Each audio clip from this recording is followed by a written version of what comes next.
resplandecer, seu rosto sobre ti, te mostre sua graça e te dê paz.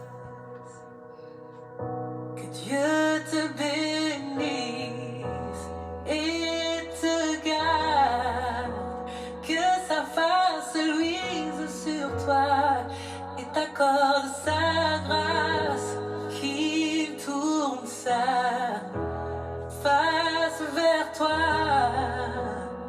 et te donne sa paix.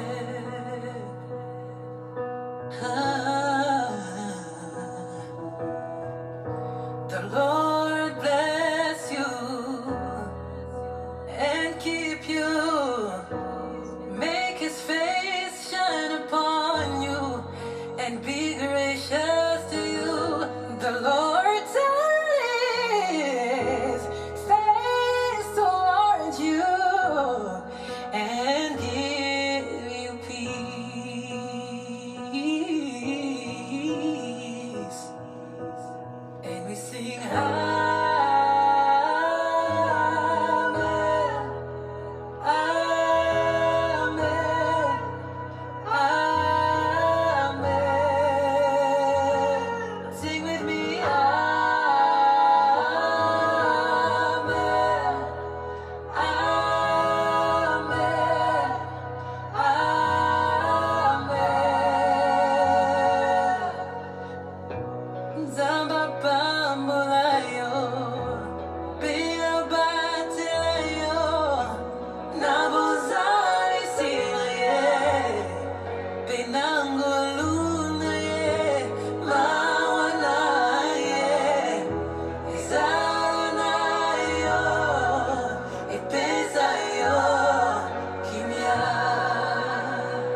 Que Dieu te bénisse. God bless you. Amen, amen, amen. Dieu est merveilleux. Dieu qui nous bénit en tout temps.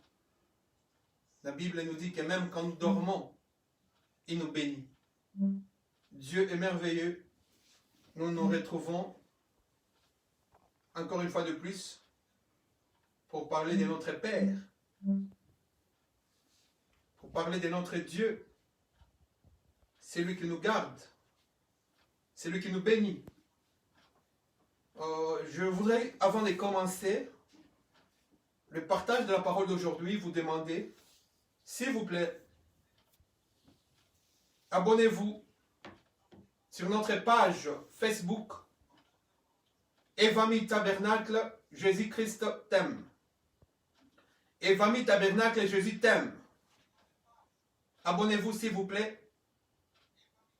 Likez nos vidéos. Abonnez-vous, je vous en prie.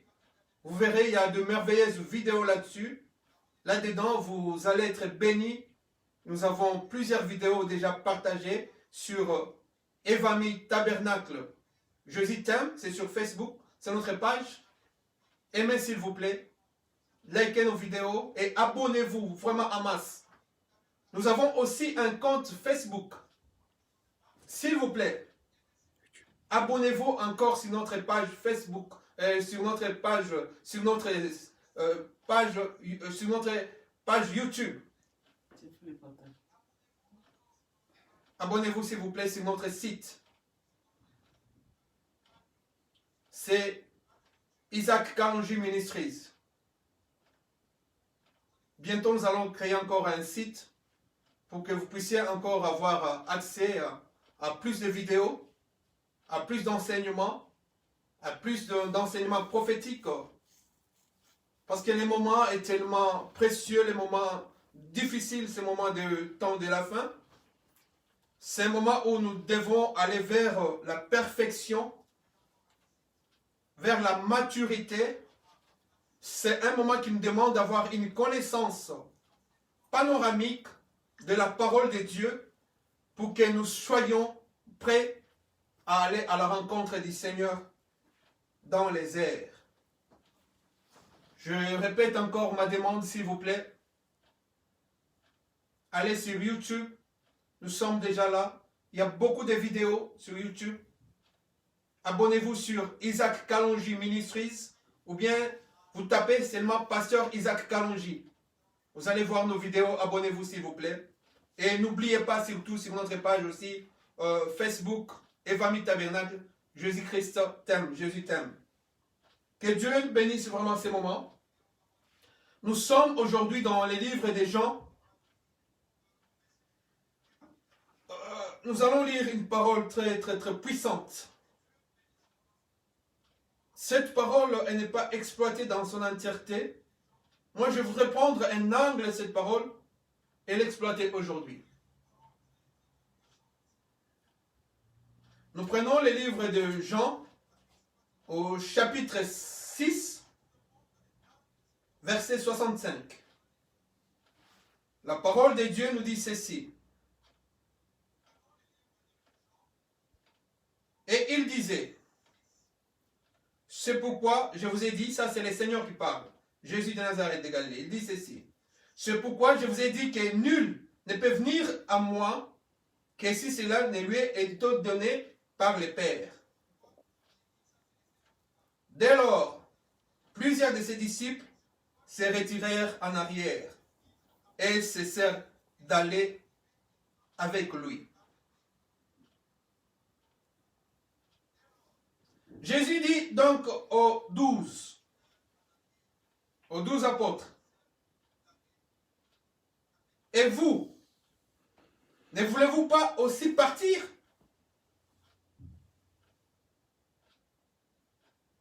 Simon-Pierre lui répondit, Seigneur, à qui irions-nous?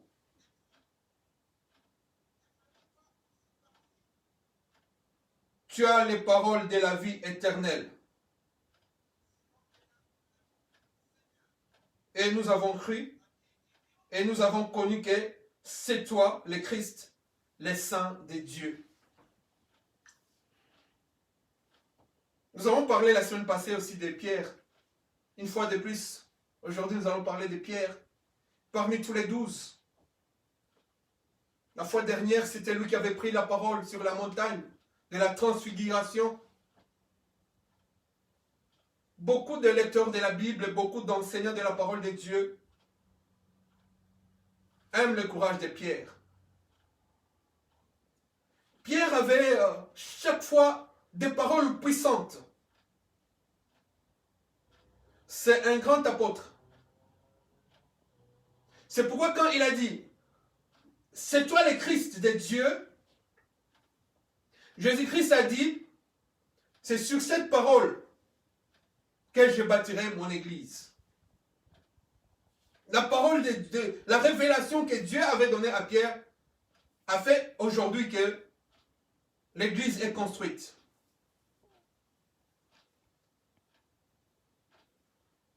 Dans cette lecture ici, nous voyons que les gens il y avait une foule tout autour de Jésus-Christ notre Seigneur.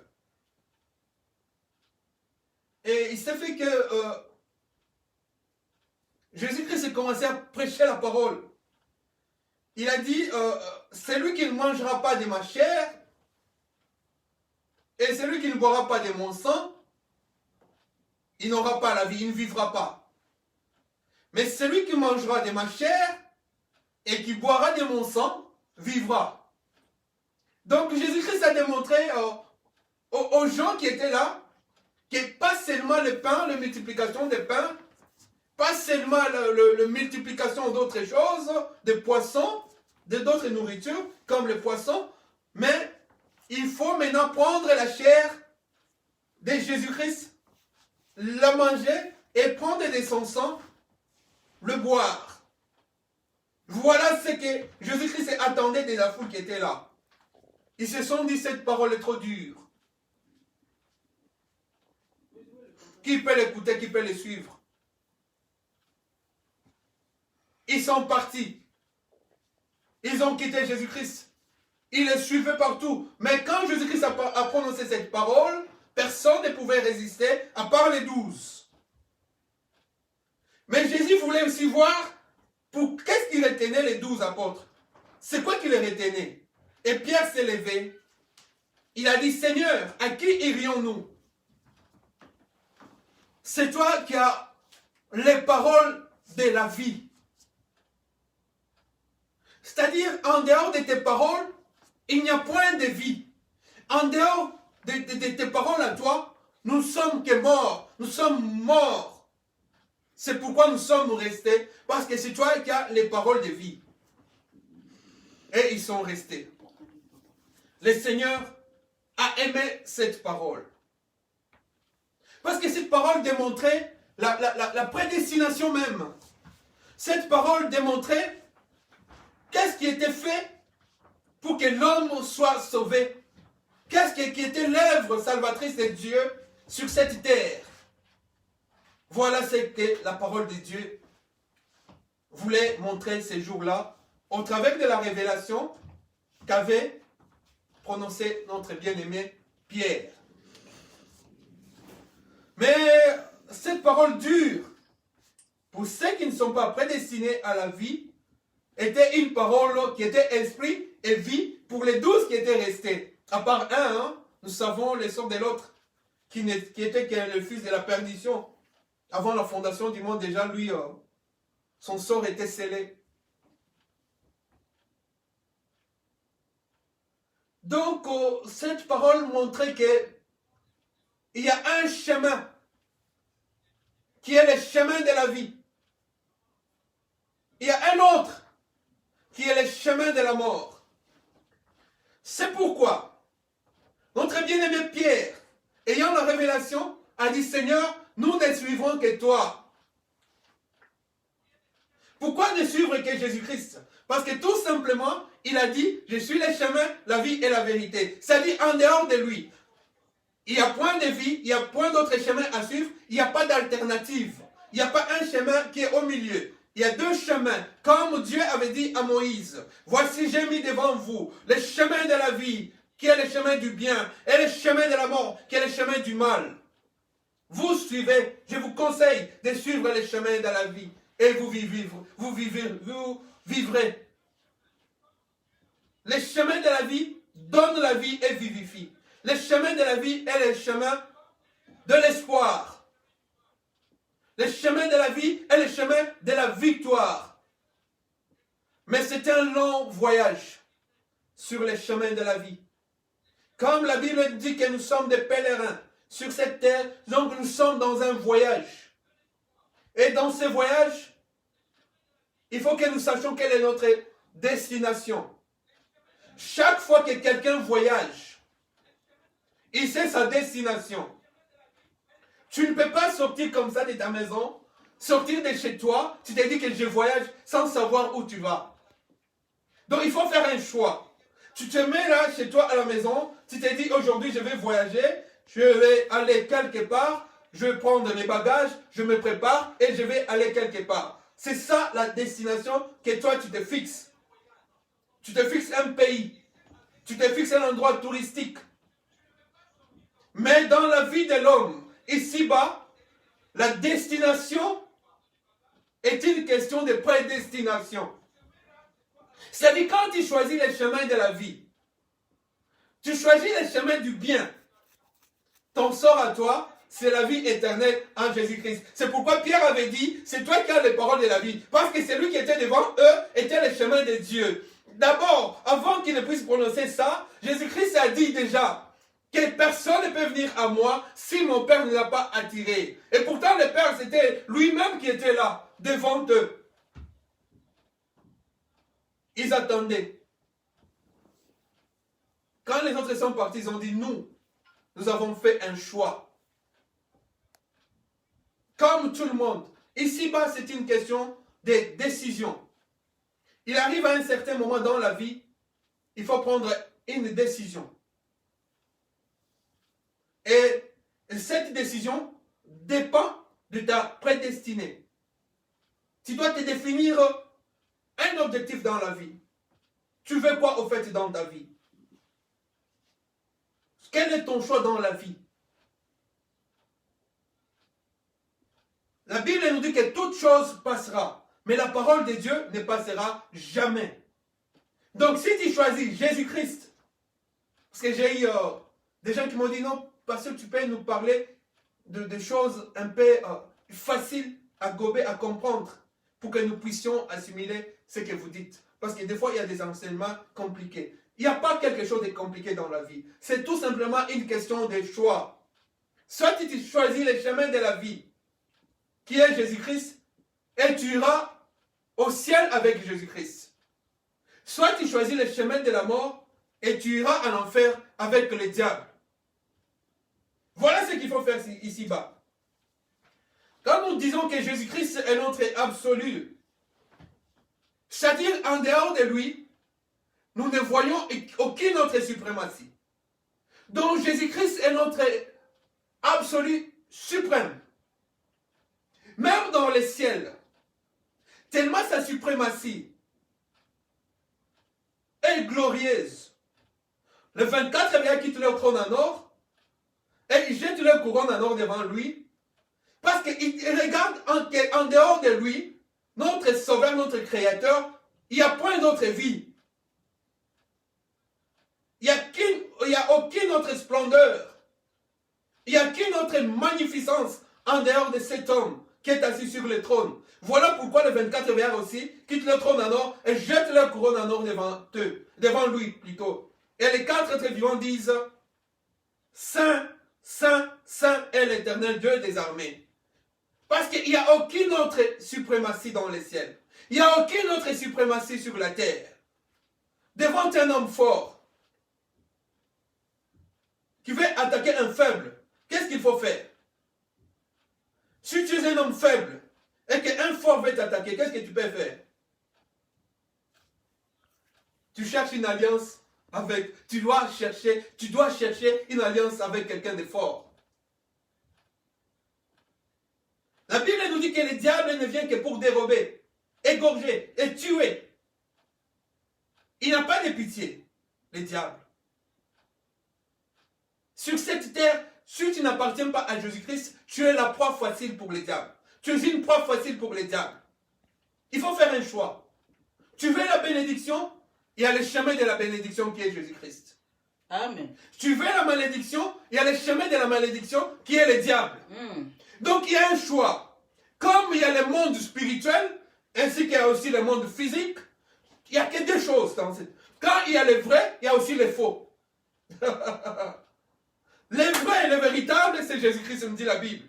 Que nous sommes dans la vérité, en son Fils Jésus-Christ, c'est lui le Dieu véritable. S'il y a un Dieu véritable, c'est-à-dire qu'il y a aussi un faux Dieu, qui est le diable, qui se déguise en ange de lumière, pour amener les gens dans la perdition, pour amener les gens dans l'enfer, dans la souffrance, qui sera une souffrance éternelle, dans le feu, qui sera un feu éternel. Oh, le contraire de tout ça, le poison, qui est l'enfer, qui est le diable, qui est la parole mondaine, l'antidote, c'est Jésus-Christ. Amen. Voilà pourquoi Dieu avait dit à Moïse, je te conseille de suivre le chemin de la vie. Le chemin de la vie, c'est le chemin de la vie éternelle qui est Jésus-Christ. Le chemin de la vie, c'est le chemin de la vérité. C'est le chemin de la gloire. C'est le chemin de la puissance. C'est le chemin de miracle. Quelle est ta destination? Les ciels ou l'enfer? Dans ces temps, il n'y a pas d'autre alternative, mon bien-aimé, mon cher frère et sœur. Mes chers frères et sœurs, écoutez cette parole.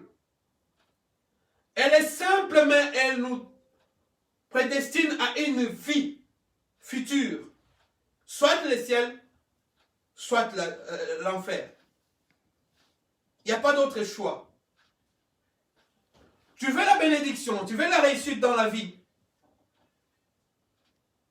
Choisis Jésus. Je te conseille de suivre Jésus-Christ. Parce qu'en Jésus-Christ, c'est l'autorité suprême de tout ce qui existe, visibles et invisibles. Il est le Père des esprits, il est celui qui domine sur toutes choses, visibles et invisibles. Donc si tu es avec lui, tu domineras aussi. C'est le chemin de la guérison. De l'autre côté, c'est le chemin de la mort. C'est le chemin des maladies. C'est le chemin des malédictions. Le chemin de la vie, Jésus-Christ. Où toi tu vas? Pierre a dit, à qui irions-nous? Ce n'est pas un slogan, nous aussi nous le disons. Ce n'est pas un mot vain, mais c'est un mot qui a beaucoup de significations dedans.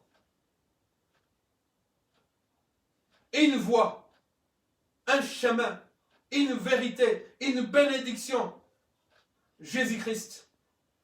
Un don merveilleux, un don suprême que Dieu a donné à l'humanité tout entière. Qui fait de Dieu qui puisse donner un don complet, suprême, qui est Jésus-Christ. Il faut faire un choix dans la vie. Choisis le chemin de la vie. Choisis Jésus-Christ. Aime Jésus-Christ. Abandonne le monde. Suis Jésus-Christ. Adore Jésus-Christ. Exalte Jésus-Christ. Magnifie Jésus-Christ. Suis Jésus-Christ. Attache-toi à Jésus-Christ.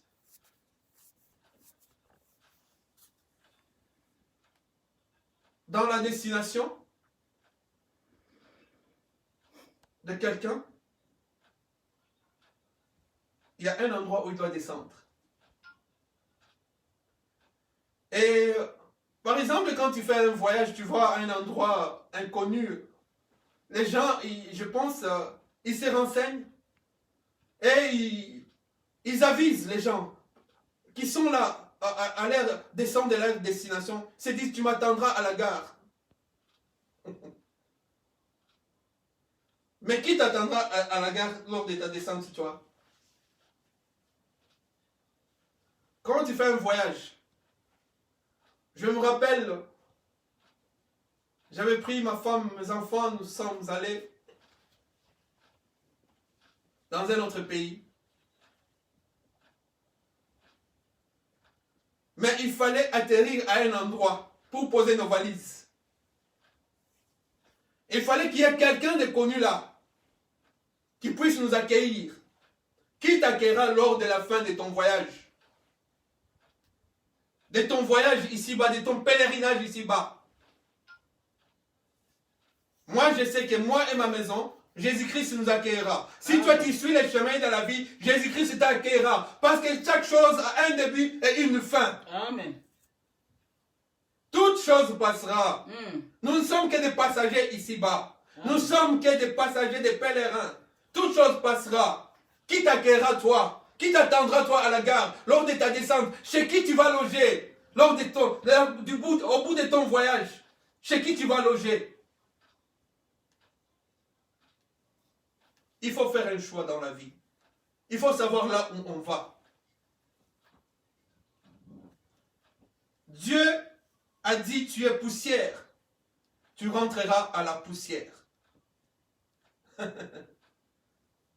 Donc il faut savoir que nous venons de quelque part. Et nous devons rentrer quelque part. J'ai dit la semaine passée, dans la vidéo précédente, que nous venons de l'éternité, nous sommes rentrés dans le monde. Jésus-Christ est venu dans le monde, il nous a sauvés. Et après la mort, nous devons rentrer dans l'éternité. Ou bien après l'enlèvement, nous allons rentrer dans l'éternité. Chaque chose a un début et une fin. Qui t'attendra toi à la descente de ta vie lorsque tu mourras? Lorsque toutes choses arriveront à leur fin? Qui t'attendra? Il faut faire un choix. Et le choix, il doit être impérieux. Un choix, il doit être parfait. Or, pour atteindre la perfection, dans les choix, il faut avoir les paroles de la vie. Les paroles de la vie, c'est Jésus lui-même. C'est pourquoi Pierre a dit, donc en dehors de la parole, moi je ne vois pas où aller. Franchement, moi je ne vois pas où aller. En dehors de Jésus-Christ, à qui irions-nous, nous? L'homme parfait, c'est Jésus-Christ. Celui qui règne dans les ciels, c'est Jésus-Christ. La Bible nous dit que la splendeur et la magnificence sont devant lui, devant son trône. Mais moi j'irai chez qui encore? Chez qui où on peut trouver la splendeur et la magnificence devant son trône? Un homme, si je vais chez lui, il mourra, il passera. Mais Jésus-Christ ne passera jamais parce qu'il est Dieu, il est créateur de toutes choses, visibles et invisibles. Dans les ciels, les ciels l'acclament. Sur la terre, même les arbres, même les oiseaux, le matin ils chantent Jésus. Même nous les hommes, nous fléchissons nos genoux, nous l'adorons. Moi, j'irai chez qui encore? Qui irai-je? À qui irai-je, moi? Je n'irai que chez Jésus. Amen. Pierre nous a dit une vérité suprême. Que c'est Jésus qui a les paroles de la vie. C'est-à-dire, si Jésus a les paroles de la vie, l'autre a quoi? A les paroles de la mort. L'ange de la mort est là. L'ange de la mort est là. Un perturbateur de vie des gens. Un dérangeur de vie des gens. Un destructeur de vie des gens. Le père de la haine. Le père du mal. En qui le mal a commencé. Dès les ciels. Dès les ciels. Le mal a commencé en lui. C'est pourquoi il a été jeté par terre. Et quand il est descendu sur cette terre, il est descendu avec beaucoup de colère, beaucoup de fureur. Pour détruire, pour égorger, pour voler, pour détruire complètement. Pour cribler les gens, pour les anéantir. Et voyant tout cela, un ange puissant avait vu ça et il a crié dans les ciels, qui est digne de prendre les livres entre les mains, parce que toute l'humanité entière était perdu. Il fallait qu'il puisse y avoir une œuvre salvatrice. Parce que le diable était jeté par terre, était jeté sur la terre. Il était projeté sur la terre. Il était venu avec beaucoup de courroux.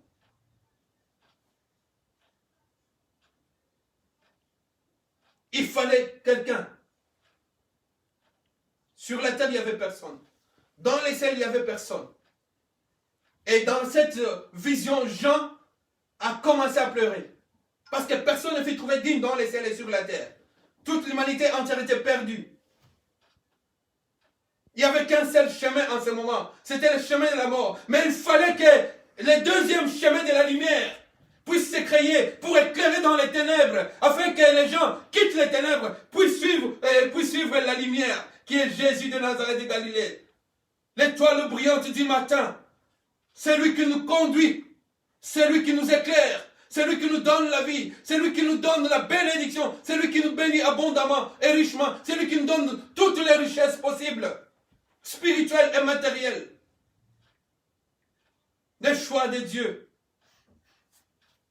Et Jean, quand il a commencé à pleurer, l'un des 24 vieillards a dit, Jean, ne pleure pas. Voici les lions de la tribu de Juda, les rois des rois, les seigneurs des seigneurs. Les lions, c'est les dominataires. C'est lui qui domine dans la nature. C'est lui qui porte la royauté dans la savane, dans la forêt, partout. Les lions est les symboles de la puissance. Voici les lions de la tribu de Juda. Donc les lions, Jésus est là pour dominer, pour écraser, pour prendre la proie, la déchirer. Suis ce roi-là. Il est le roi des rois. Il est le Seigneur des seigneurs. Il est le Dieu des dieux. Viens à Jésus, les chemins de la vie. Toi, tu veux aller à qui?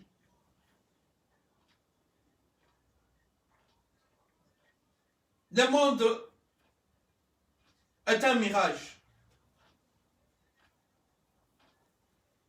Le diable peut te miroiter des richesses de ce monde. Le diable peut te miroiter les beautés de ce monde. Mais ce monde passera. Ton corps sera détruit. Ton corps passera. Mais à la destination, à la fin de ta vie ici-bas, à qui iras-tu? Il faut que quelqu'un t'attende. Il y a une vie après la mort. Il y a une vie après la mort. Vous savez que quand Moïse est mort sur la montagne, quand Dieu l'a enterré sur la montagne, le diable est venu pour se disputer son corps avec un ange. Donc, quand nous mourons, à la fin, il y a quelqu'un qui vient nous accueillir. Le diable était là pour accueillir Moïse et l'ange était là pour prendre le corps de Moïse parce qu'il était serviteur de Dieu. Donc, Moïse étant enfant de Dieu, c'est l'ange qui l'a pris. Voilà pourquoi la semaine passée, nous avons dit que lors de la transfiguration, Moïse n'était pas entré dans Canaan, mais le jour de la transfiguration, dans les déserts, quand Moïse est mort, il n'était pas entré dans Canaan comme Dieu lui avait promis, mais sur la transfiguration, sur la montagne, lors de la transfiguration, Moïse était entré en toute gloire en Canaan, aux côtés d'Élie et aux côtés de notre Père, Jésus-Christ de Nazareth de Galilée. Même quand tu meurs en Christ, enterré, noyé, ton corps sera récupéré par l'ange de l'Éternel. Et les jours de la résurrection des saints, les jours de l'enlèvement, lors de l'avènement du Seigneur Jésus-Christ, tu vas ressusciter et tu auras la rencontre de notre Seigneur dans les airs. Le diable ne te prendra pas. Mais si tu n'as pas la vie, si tu n'as pas les paroles de la vie, si tu n'as pas suivi les bons chemins sur cette terre, si tu n'as pas fait un choix impérieux, si tu n'as pas fait un choix parfait, tu iras en enfer. C'est le sort qui attend tout le monde. La vie et la mort devant lui. C'est la destination de tout le monde. Ceux qui n'ont pas la parole de Dieu, automatiquement, il n'y a pas d'alternative. Il n'y a pas un autre chemin. La mort les attend. Une deuxième mort, qui est une mort de la destruction. Une mort terrible, en enfer. Vous savez, les riches qui avaient dit à Lazare, si vous lisez la Bible, que prends même une petite goutte d'eau pour verser sur ma langue. Parce que la souffrance était atroce. La souffrance était terrible en enfer. Mais ceux qui sont dans la joie, en suivant la parole de Dieu, en suivant Jésus-Christ, ils seront dans la gloire et la gloire éternelle. Voilà, bien-aimés, ce qu'il faut faire comme choix dans la vie.